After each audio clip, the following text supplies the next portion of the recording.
Hey everybody, it's Kneecap here, and in this video I'm going to be showing you and telling you how to get the bound Shadehound mount. This is the Maw mount, the counterpart to the Twisting Corridors mount. This one's craftable, and it is a bit of a slog to farm the mats to craft it, but if you're down to stick with me here, I will show you how to get it if you're willing to do the work to craft it.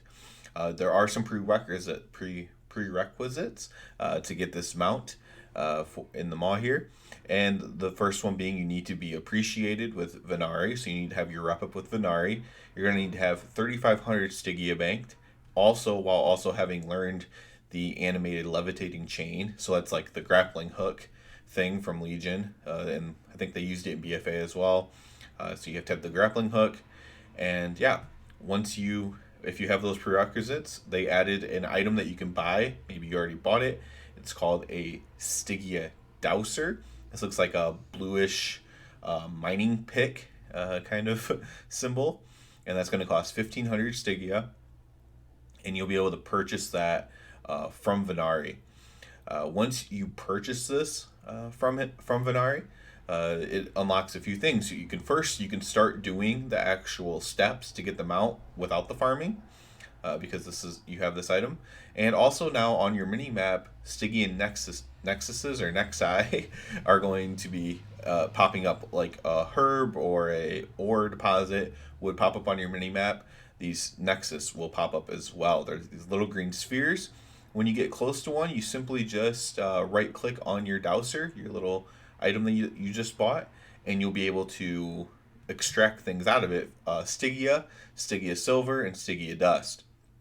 You do need 200 each of the dust and silver, and you can get 0 from one. More likely, you'll get at least 1 of each. And sometimes the most I ever got was 3 of each, which is very rare. These can spawn almost anywhere. They are much more common in the Beast Warrens if you want to try to farm there. For me, I just went around everywhere to get them, just to kind of keep it a little bit more fresh for me. Showing you quickly what one of these kind of looks like here. It's a green circle. You just use your item on it. Pretty simple. And then you're able to go ahead and get some items. Yeah, I think I get like 3 silver from this one, which is actually pretty good. So the thing we're going to do now, you can either continue farming at this point and get the 200 each, or you can go ahead and this is the Beast Warrens, where a lot of them are. You can either continue farming, or you can go ahead and start doing the next steps and farm as you go. I did the farm as you go method, and I think that actually might be a little bit better for multiple reasons. There's one rare spawn you have to kill that has a long respawn timer, for example, and you can, in your farm route, you can pass through there, and you can only get the item if you've completed a certain part. So I actually don't mind go ahead and doing this stuff first and then farming later, or just farming as you go. I think I would be very much in favor of doing that, actually. So here we go on to the next steps that don't involve farming. We're going to go head down to Perdition Hold. So here we are at Perdition Hold, just going in through the main entrance here, and we will be heading to the very back. And to climb up, we're going to be using our grappling hook that we had to make sure that we had bought. It's about 2368 coordinate wise, but we're just going all the way through the back, over the bridges, all the way to the back of it, and it should be pretty evident to you, because now you should have a giant yellow circle on your mini map, so much bigger than a normal one would be once you get to the back of this here. So probably about right here, you would see a big yellow circle, basically telling you, hey, climb up here. And you can grapple up there. We'll skip through this kill. So here's the grappling hook. We're going to head up on top and take a left. And then there'll be another big yellow circle showing you where to go. It's kind of lighting up your way. We're going to be coming back here later. If you want to have a look around, there's another grappling hook behind where I'm at right now, because we're going to have to go up higher. This is, again, another spawn point of these. They're pretty much anywhere. And then there's a hook up here. We're going to hook up to here, and this is where it'll look a lot different for you when it's spawned than what it looks here. I'll show you with the diagram. But there's going to be 6 runes. There's 6 spikes. There's going to be 6 runes. And they go in order from the one to your left. When you grapple hook up, that's number 1, and it's going to go clockwise in a circle around. So this is number 1. This is number 2, etc., 3, 4, 5, 6 in a clockwise fashion. And there's going to be a chest in front of you with runes over it. These runes are going to be out of order. You need to put them in that 1, 2, 3, 4, 5, 6 order. To move the rune, you simply click on the one you want to move and then move it to the correct spot. So it doesn't matter what order you click them in. If you want to just do it in an order that makes sense to you, that's fine. I just did it in the 1 through 6 order, so I found the one that goes to number 1, clicked it, moved it to the 1 slot. Find the one that goes in number 2, click it, then click it to the 2 slot. Find the one that goes to number 3, click it, click the 3rd spot. If any of them are in the right order, that's great. But I don't know if that's even a thing that happens. It didn't for me. I don't know if it's completely random or what. But you just have to put them in the correct order. If you get it wrong, you will eventually get kicked down. So make sure you get it right. Make sure you understand what you're doing before you do it. Hopefully the diagram that I add is helpful in that way.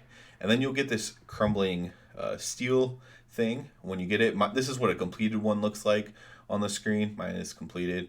And yours won't be completed yet because we need to now complete a codex. And to do that, we need to actually go back to Venari, and we need to purchase a partial rune codex. This is not completely filled though, and we need to find 3 pages that are missing from it. So first, I'm going to show you how to get the 3 pages. Again, you need to go back to Venari at this point. I'm not showing you that part. You can just purchase it from him. Partial rune codex. He sells that as soon as you have the crumbling steel in your inventory. Partial rune codex, 2,000 Stygia. Purchase that. And the first page I'm going to show you here is the one that's in Perdition Hold. And we're going to head over to it. From where we are, we're just going to head a little bit north, back across the bridge. And that'll get us there. All right, so here's the little bridge. And the first page I'm going to show you would just be right over here to the left. There's a rare spawn that spawns there. That's a good indicator of it if it's spawned. You don't have to kill the rare spawn by any means. But that will be the first page that I'm showing you how to grab there. It'll be lit up as well. So like it has that glow to it, kind of like that weapon rack has that you can see on my screen. It'll be back there. I already have the pages, so that's why you're not seeing it. But it'll be there. It's always spawned. And then the next one we're going to do is one in the Tremaculum, whatever it's called, up in the very northern area. This one's actually located where Anduin was being held when we were leveling up in the Maw, if you remember that. So we'll skip forward a bit to get closer there. Okay, so I'm going to be entering from the bridge on the southwest side of it instead of the main entrance in the northeast side, I guess, or just the east side. And this is where I would go if you're following the same direction as me from Perdition Hold. And we're just going to go across this bridge. And at the bottom of the bridge, there'll be a teleporting pad. And you may have used this pad too, because there's a rare spawn that can be up there as well. The teleport pad is about at 28, 17-ish. If you want a coordinate for the teleport pad. And that's going to allow us to come up here. There could be a rare spawned in the middle here, like I said. If not, you just keep trucking through. And then there should be a page back here and the little altar in the back. There are some mobs there you might have to kill if they are spawned. And that'll be the next page that we get. For the last page that I'm going to show you how to get, we're going to go all the way to the Beast Warren. So it's going to take a while. And we're going to be going into a cave at the Beast Warrens. The cave is at about 4985. All right, so here we are in the Beast Warrens, getting close to the cave here.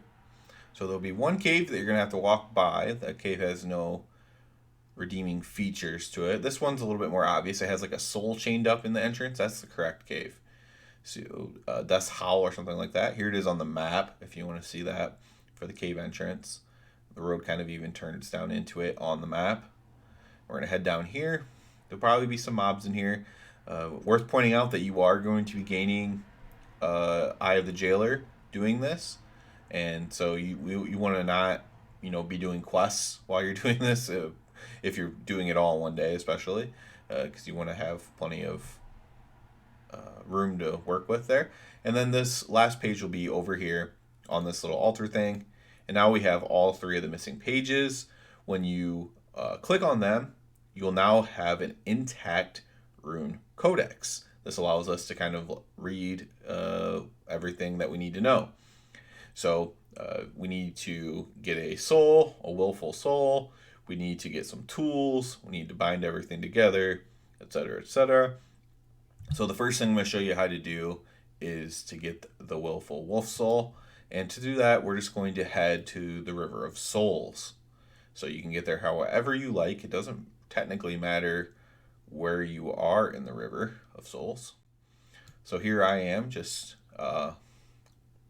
in the River of Souls here, and we're just heading against the flow. And you might see him in the center. He'll be kind of in the center, and it's just a big friendly meaning green over its head, not red. It's not going to attack you, and you can right click on it, and it'll give you the item that you need, the soul item that you need. But I'm going to the very end here. He actually spawns right at the beginning of the river, essentially. So we'll go over here. And he basically spawns right around here where I'm at right now, maybe a little bit closer to the edge. And he'll spawn there, and you can just click on him. I believe you can click from your mount as well. There's actually a Stygian Nexus spawn that's right over here too, if you're interested in knowing that for farming. And then you'll have this soul in your bag now. And so now we have that. Next, we're going to go to Soul Forger Rovis, and we're going to get the tools that we need. So this is in like the Zoval's Cauldron, the fire area. So we're going to head there. Here I am. We're going up into the cauldron. Now this has a long respawn timer. So this is kind of why I said maybe just do this stuff and just farm as you go, because this guy might not spawn for you for a while, and he might spawn while you're not here and someone else kills him.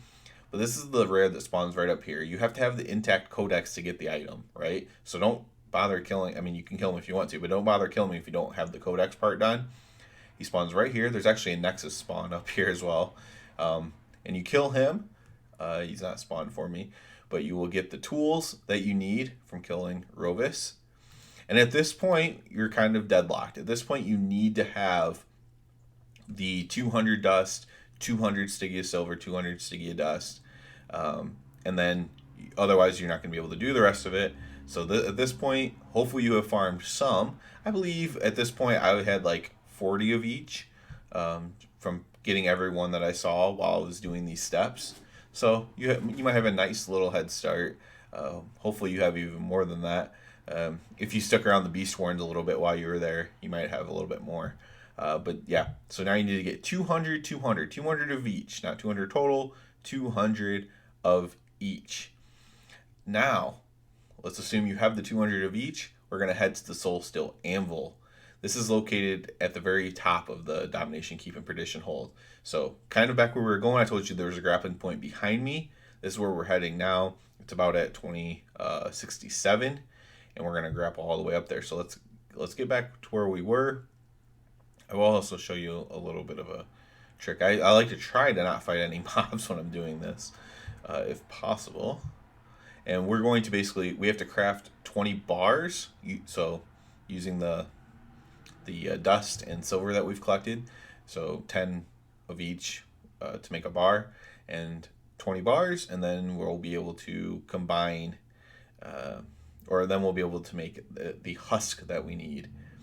So there's an elite there. Earlier I had to fight it because I pulled it, but you can actually just grapple hook, and people will have used these and maybe stalled out the mobs a little bit there, which is actually a good thing because then they won't aggro you because they're just kind of stuck evading. If not, you might just have to kill these non-elite mobs, and then you can kind of make your way down without fighting anything too difficult. So that's just one way to do that. I will show you how to grapple up here since it's a bit awkward to find the grappling hooks, to say the least. So here's the first one. We already know this one because we have been here before. And then the second one, this is the hardest one to find. It's took me a bit to find as well, just because it's not super clear. You can see the one at the very top. That's not the hard one to find. But if you go up a little bit closer to the stairs, it's right there. So a bit down and to the left of the one at the top that you can probably see a little bit easier. And we'll take that one up. And now we're almost at the very top. There's only one more grapple. So here is where you might need to fight an elite. If you have stealth, that's great. You can just stun and use the grapple, or fear or whatever that you can do if you are having trouble with these elite mobs, because they aren't super easy, frankly.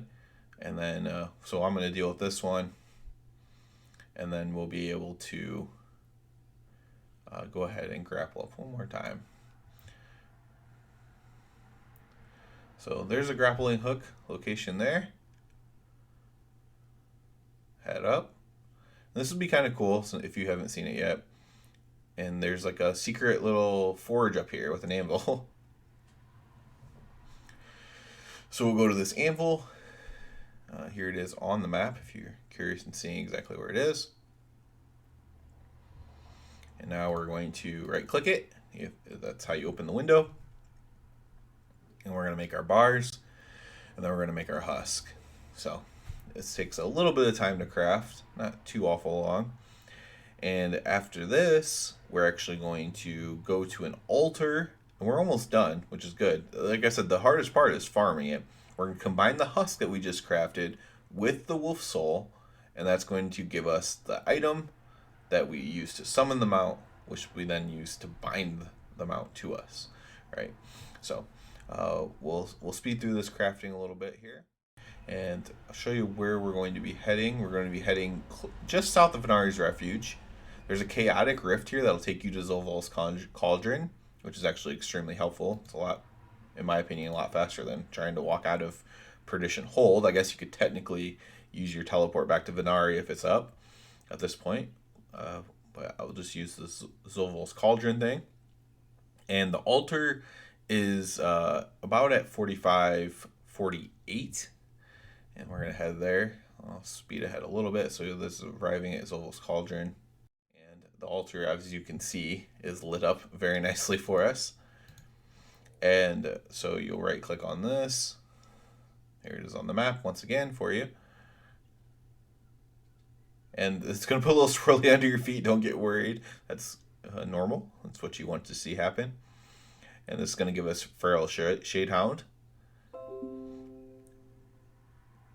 And then you're going to get a quest pop up. You want to make sure you accept the quest. The item's in the bag to summon it. So the correct rune order is in your Crumbling Steel. That's the first item we got. As soon as you got the codex, it became readable. You need to have these either just have it open or whatever. What I didn't know if you could use it while you were doing it or not. So I just kind of screen grabbed it and put it on my second monitor and was able to just look at it. So this is your Crumbling Steel. That's the order that you need to click your buttons in once you summon your mount. So that's all that is. It's just 4 buttons. That's the correct order. Remember however you need to do it. You could probably just open this up while you do it, and it becomes quite easy. So now you have your feral, or just your feral Shadehound item. I went over here right here to get stuck. That way I don't have to actually ride my mount around while I click the buttons. So it's pretty easy just to take a little bit of a right here. It's also why I cleared the mobs and stuff. And then right here. And then we're going to click the correct order of our buttons. As you'll see, it'll put them on a rather long cooldown. I'm assuming just if you put it in wrong, I'm guessing you just have to wait then. It's like a minute of punishment. So then that's completed. You get a nice little heart over your Feral Shadehound there. And then it's behind my bags, but it actually pops up the quest is completed. So you need to actually complete the quest. Complete, and there you go. And then you get the mount in your bag, And there you have it. So now you have a mall mount if you didn't already have a mall mount. Now, the problem is not having a mall mount. Farming this is going to be even more rough. Like I said at the beginning, this is a rough farm. It just simply is. So, but that's it for this video. Hopefully you didn't, hopefully you're able to power through and farm the 200 of each, because it is nice to have a mom mount if you have an untwisting corridor, or just to have the mount in your collection is nice as well. So, as always, I do ask you to subscribe to the channel because it helps me out so much. And other than that, everybody, have a good one.